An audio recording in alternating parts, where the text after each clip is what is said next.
कौन जिम्मेदार है? मैं तो अफसोस करता हूं कि your article is got know who starts hate, who calls N IPS, कौन आईपीएस ऑफिसर बंगाल में खालिस्तानी बोलते हैं? उस पर कोई टिप्पणी, हमने भी वर्दी पहना, आपने भी वर्दी पहना है सर।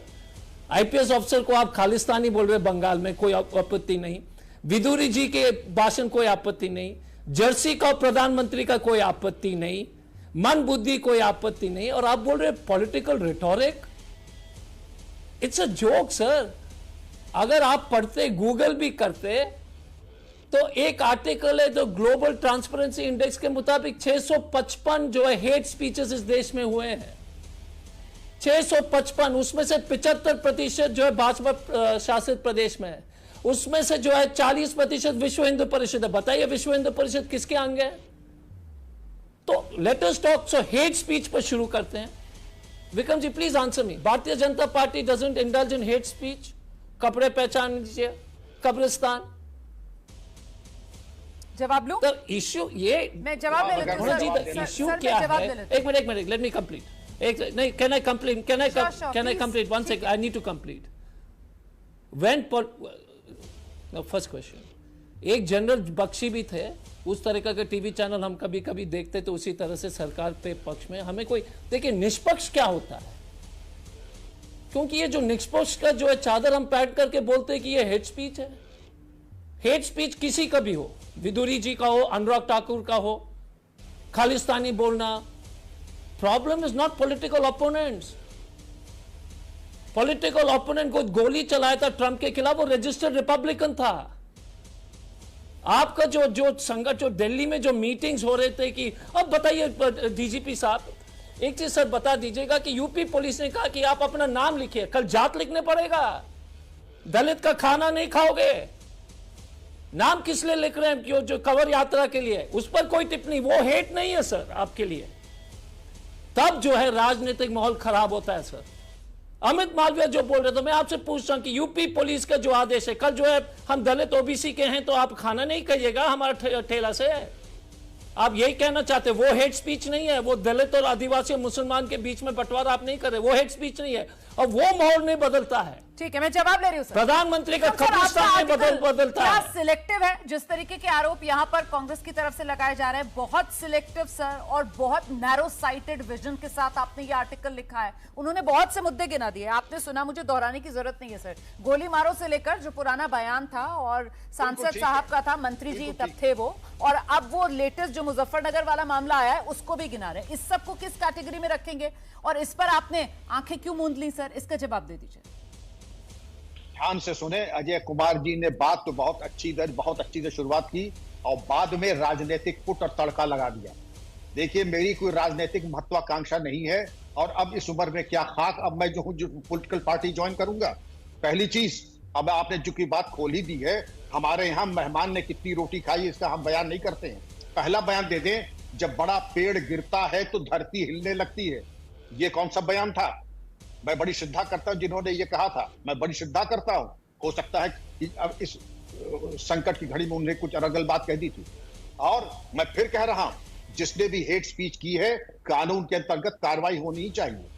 अजय कुमार जी, अगर मैं हूं विक्रम सिंह तो मुझे अपना नाम विक्रम सिंह लिखना चाहिए। मैं उसको बदल के, संशोधित करके, अपना संप्रदाय बदल के, लोगों को गुमराह करके लाभ उठाने की नियत से मैं कोई दुकान या ढाबा नहीं चला सकता हूं। और अगर चला रहा हूं तो इसको एक्सपोज करना पड़ेगा। आखिर हमने नाम बदल करके ढाबा क्यों लगाया? दूसरी बात आती है दलित और उसकी बात।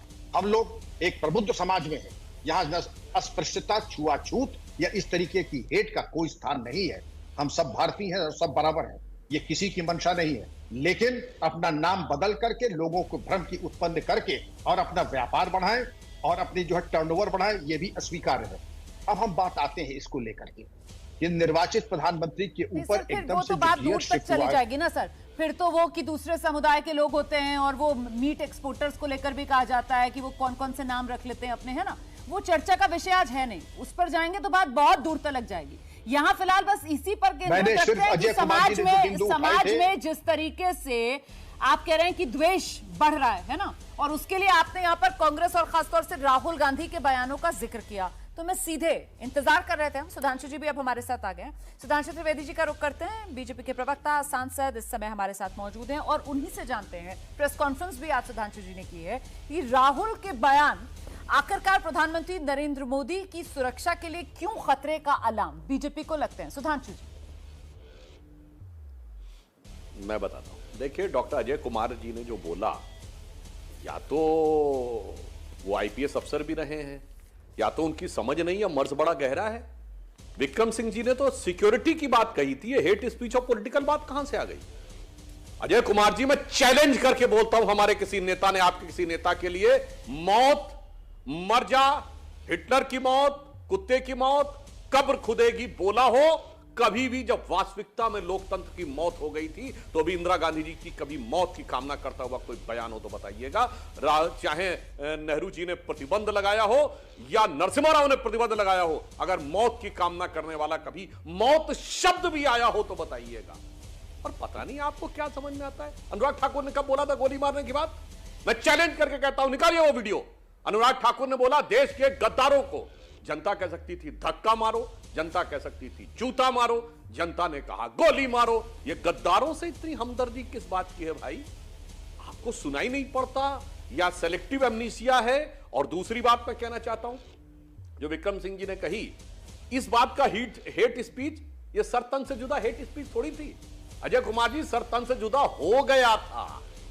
फादर जोसेफ का हाथ केरल में काट दिया गया था। इंस्पेक्टर अयूब पंडित को भीड़ ने मार दिया था। तो ये बयान नहीं थे, उकसावे के बयान के बाद हुए काम थे। और इन सब जगहों पे आपकी सरकारें थी और आप लोग मुंह में दही जमा के बैठे हुए थे।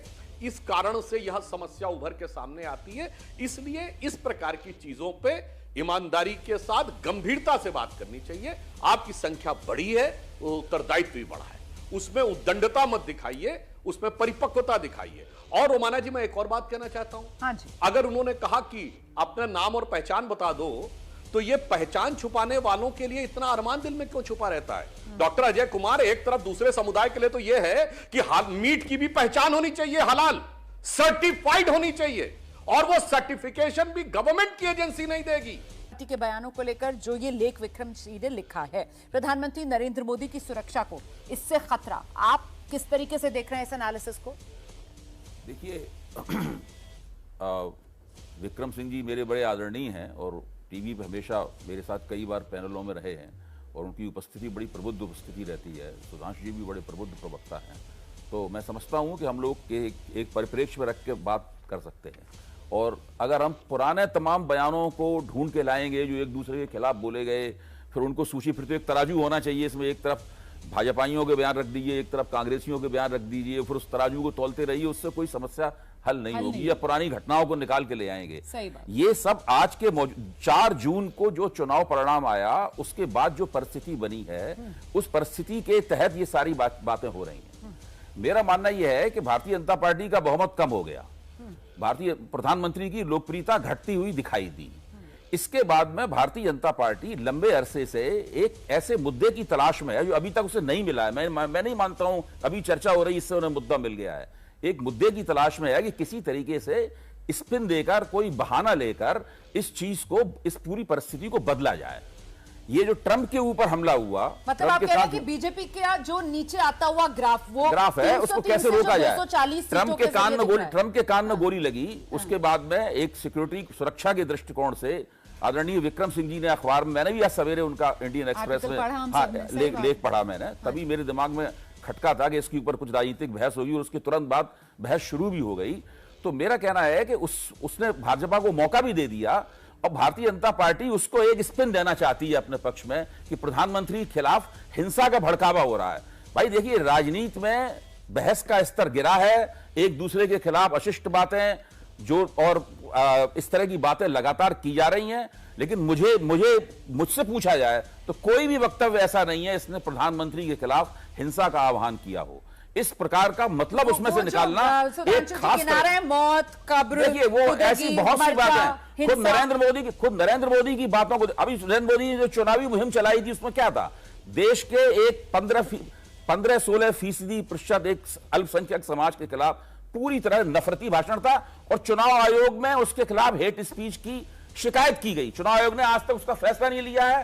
पार्टी अध्यक्ष से चुनाव आयोग ने पूछा था कि बताइए इसके बारे में, पता नहीं पार्टी अध्यक्ष ने क्या जवाब दिया और चुनाव आयोग ने क्या फैसला लिया। सारी चीजें रिकॉर्ड के ऊपर हैं, लेकिन मैं इनके ऊपर इस बहस में नहीं फंसना चाहता। मेरा मानना यह है कि ये ट्रंप वाले प्रकरण को लेकर उसको किसी तरह स्पिन देकर किस तरह प्रधानमंत्री की गिरती हुई लोकप्रियता को रोका जाए, उनके पक्ष में कोई हमदर्दी सियासी तौर पर भुनाने की कोशिश के तौर पर, इसके अलावा मुझे और कुछ नहीं दिखाई पड़ता। लेकिन इसके जो नतीजा वो निकालना चाहते हैं, जो हासिल करना चाहते हैं उपलब्धि, वो होगी नहीं, क्योंकि मसला दूसरा है बिल्कुल, जो समस्याएं दूसरे किस्म की हैं। मैं उस पर आऊंगी सर, लेकिन यहां पर आप जिस दिशा में अब इस बात को लेकर गए उस पर सुधांशु जी का जवाब लेना बनता है कि सुधांशु जी, बीजेपी का गिरता हुआ ग्राफ और जो बात यहां पर अभय सर रख रहे हैं वो कह रहे हैं कि प्रधानमंत्री नरेंद्र मोदी की लोकप्रियता का गिरता हुआ ग्राफ, ये और कुछ नहीं, सिर्फ विक्टिम कार्ड खेल रही है बीजेपी। आइए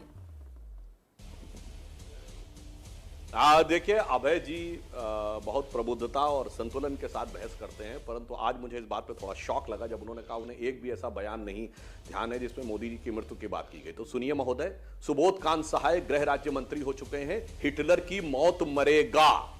अब इसमें आपको किंतु परंतु समझ में आ रहा हो। और इनके महाराष्ट्र के कोई चीफ थे, मैं नाम भूल रहा हूं, अब्दुल करके नाम था। अब यह शब्द बोलना बहुत खराब लगता, कुत्ते की मौत मरेगा। और सुनिए, इमरान मसूद ने कहा मोदी की बोटी बोटी काट डालेंगे, मोदी की कब्र खुदेगी, मोदी मर जा, चरणदास महंत सर फोड़ देंगे। अब है जी, प्रबुद्ध होकर ऐसे तो मत बोल दिया करिए कि एक भी बयान नहीं ध्यान है। तो फिर उससे क्या होता है कि फिर वो जो संतुलन है वो थोड़ा बहुत असंतुलित नजर आने लगता है। इसलिए जब तराजू के पलड़े पे तौलिया, तो एक तरफ ये बयान और दूसरी तरफ आप लोग कह रहे हैं राजनीतिक बयान, तो दोनों बराबर नहीं हो सकते। इसलिए और जो आपने कहा कि भाजपा का ग्राफ गिरा और कांग्रेस का, सुधांशु जी एक पॉइंट, अभय जी ये कहना चाह रहे हैं सर कि उन्होंने ये पॉलिटिकल एनालिसिस किया है और वो इस आधार पर 4 जून तारीख का यहाँ पर मैं जो कुछ कह रहा हूँ 4 जून के बाद जो घटनाक्रम हुआ, जो बयानबाजी हुई, मैं केवल उसके संदर्भ में कह रहा हूँ। अब पूरे अब आज से 40-50 साल से क्या क्या देश में बोला गया है, क्या क्या किया गया है, अगर वो सब हम लोग याद करने लगेंगे और उन सबका तखमीना लगाने लगेंगे तो वो बात कहीं जाएगी नहीं, वो सब बिखर जाएगी। मेरा केवल निवेदन यह है कि 4 जून के बाद देखिए, अभी विपक्ष के नेता के तौर पर राहुल गांधी ने संसद में एक वक्तव्य दिया, इसका जवाब प्रधानमंत्री ने दिया। अरे बीच में बोलने की जरूरत है, मैं पूरी बात कर रहा हूं। ठीक है, आइए अभय जी बात सुनिए, मैं पुनः आपके संज्ञान में डाल रहा हूं।